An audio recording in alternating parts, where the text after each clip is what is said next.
Hola, ¿qué tal, querido amigo? Seguimos para compartir brevemente otra reflexión basada en la palabra de Dios. Y seguimos hablando juntos acerca del plan de la salvación, de la forma en que Dios ha preparado la vida eterna para cada uno de nosotros.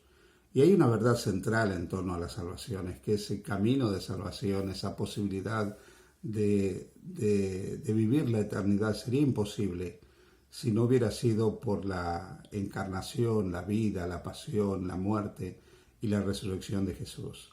Aunque también dijimos que el Padre, el Hijo y el Espíritu Santo, la Trinidad, el Dios Trino y Uno, la deidad en su totalidad, plenamente, la deidad está interesada en la salvación de cada uno de los seres humanos que vivimos en este mundo.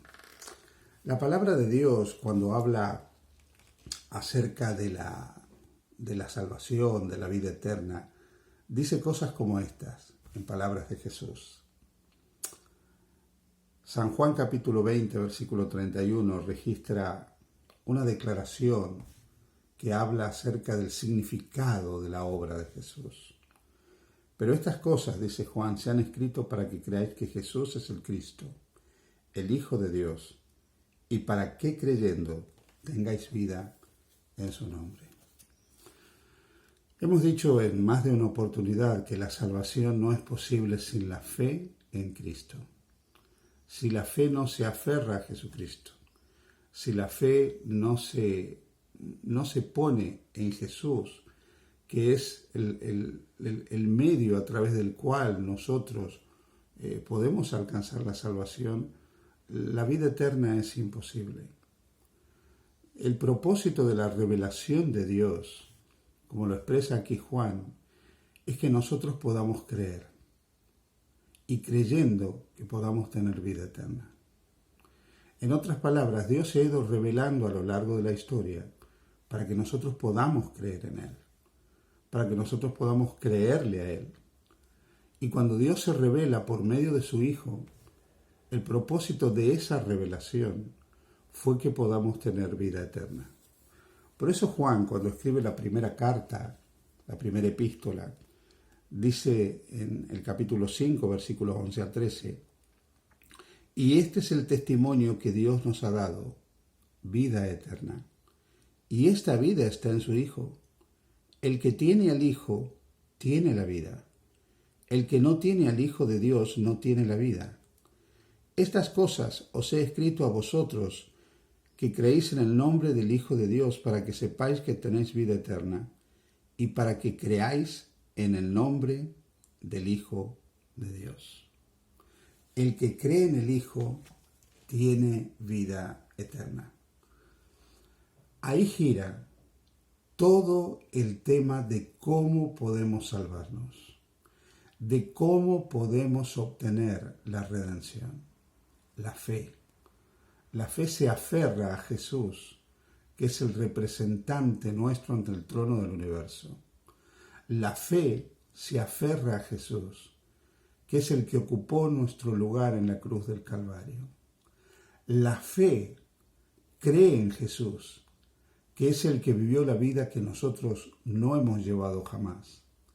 La fe toma a Jesús como su única esperanza de salvación.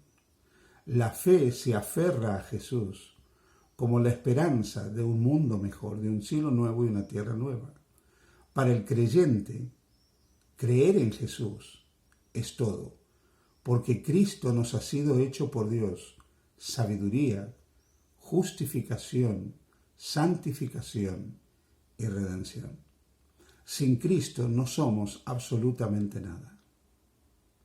Cuando nosotros recibimos a Jesús como nuestro Salvador, tenemos vida eterna. En uno de los temas que hablé con vosotros, recordé la pregunta que hizo el carcelero de Filipo. ¿Qué debo hacer para ser salvo? Muy bien, la primera respuesta ya la tenemos con toda claridad. No hay posibilidad de salvación si no creemos en Jesús. Pero hay algo en la experiencia de cada uno de nosotros que es fundamental para que esa salvación sea firme y sea una experiencia real en cada uno de nosotros. Podríamos decir, para decirlo de una manera más pedagógica, que hay determinados pasos hacia la salvación. Por favor, no me malinterpretes. La salvación es un don de Dios, que lo recibimos cuando creemos en Jesús. Pero hay cosas que ocurren en nosotros para que esa salvación se pueda hacer efectiva. Y hoy quiero hablar de 4 cosas, mencionarte 4 cosas que permiten que esa salvación pueda ser efectiva. La primera, ya le hemos dicho, es creer. Sin fe es imposible la salvación. La palabra de Dios nos dice en Juan 3:16, de tal manera amó Dios al mundo, que ha dado a su Hijo unigénito para que todo aquel que en él cree no se pierda, mas tenga vida eterna. Así que el primer paso es creer. Cree en el Señor Jesucristo y serás salvo, le dijo Jesús al carcelero de Filipo. Jesús, cuando se encontraba con las personas, las invitaba a creer. A lo largo de los evangelios nosotros vemos cómo Jesús animaba a poner fe en él. Si crees, todo es posible, decía Jesús. Juan constantemente habla de creer asociado a la vida eterna. Sin fe no podemos alcanzar la salvación. Pero hay otro elemento importante a tener en cuenta en esa experiencia del camino de la salvación, y es lo que dice Hechos 3:19. Así que arrepentíos y convertíos para que sean borrados vuestros pecados. Debe haber arrepentimiento. Ahora bien, el arrepentimiento no es algo que nosotros podemos generar, no es algo que nosotros podemos producir, porque para que haya arrepentimiento debe haber un convencimiento de que somos pecadores. Y eso, como ya lo dijimos en algunas oportunidades, eso lo produce el Espíritu Santo. El Espíritu Santo nos guía a cada uno de nosotros al arrepentimiento. Así que el arrepentimiento también es un don de Dios. Así como el perdón es un don de Dios, el arrepentimiento es un don de Dios. El Espíritu Santo viene a nosotros para convencernos de pecado. El Espíritu Santo viene para que nosotros comprendamos que somos pecadores, que hemos fallado, que no somos perfectos, que somos falibles, que hemos transgredido la voluntad de Dios, que estamos perdidos, irremediablemente perdidos. Esa comprensión de la pecaminosidad, esa comprensión de estar perdidos y de la necesidad de salvación, eso es producido por el Espíritu Santo. Cuando el Espíritu Santo viene a nuestra vida, hay un reconocimiento de que no nos podemos salvar por nosotros mismos. Cuando el Espíritu Santo viene a nuestra vida, el Espíritu Santo nos lleva a tener una comprensión de lo que hemos hecho, de lo que somos. Y el Espíritu Santo produce en nosotros la sensación, la experiencia de arrepentirnos, de reconocer que somos pecadores, de reconocer que estamos perdidos. El arrepentimiento es un reconocimiento profundo, interno, de nuestra condición caída. Es un dolor interior por haber fallado a Dios, por haber herido el corazón de Dios. Y el Espíritu Santo produce ese arrepentimiento en nosotros. Lo tercero que se debe producir en nuestra experiencia es lo que dice 1 de Juan 1:9. Si confesamos nuestros pecados, Él es fiel y justo para perdonar nuestros pecados y limpiarnos de toda maldad. Así que lo tercero que es fundamental es que confesemos nuestros pecados, es que vayamos a Dios. Y ahora que estamos arrepentidos de lo que hemos hecho, de que hemos transgredido la voluntad de Dios, de que hemos fallado a Dios, ahora pidamos perdón. Que le digamos, Señor, soy pecador, Señor, vengo a tus pies a pedirte perdón. Así que debe haber una confesión de nuestros pecados. Y esa confesión viene acompañada con una promesa maravillosa de Dios. Dios no solo nos perdona, sino que nos limpia completamente a cada uno de nosotros. Así que debe haber fe, debe haber arrepentimiento, debe haber confesión de nuestros pecados. Y podríamos decir que el siguiente paso es el que expresa Apocalipsis 3:20. He aquí yo estoy a la puerta y llamo. Si alguno oye mi voz y abre la puerta, entraré a él y cenaré con él y él conmigo. Amigo, amiga que me escuchas, debemos recibir a Jesús en nuestras vidas. Debemos abrir las puertas de nuestros corazones a Jesús. Aceptar a Jesús completamente. Permitirle que Él tenga una experiencia de vida con cada uno de nosotros.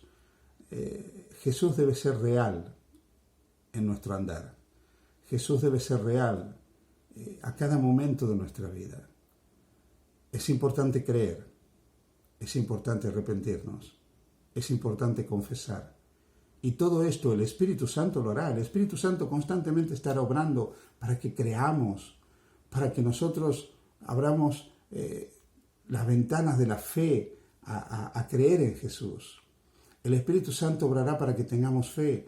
El Espíritu Santo obrará para que nosotros sintamos arrepentimiento. El Espíritu Santo obrará para que nosotros confesemos nuestros pecados. Pero hay un punto, hay un momento definitivo en que tú debes elegir que Jesús viva contigo y abrirle la puerta de tu corazón para que Él camine contigo, para que Él ande contigo a lo largo de cada día de tu vida. Jesús, la persona de Jesús, debe ser real. Él debe ser el compañero de tu viaje, el compañero de tu existencia, el compañero de cada momento de tu vida. Abre hoy la puerta de tu corazón a Jesús. Él quiere entrar a tu vida y traerte salvación. Que Dios te bendiga.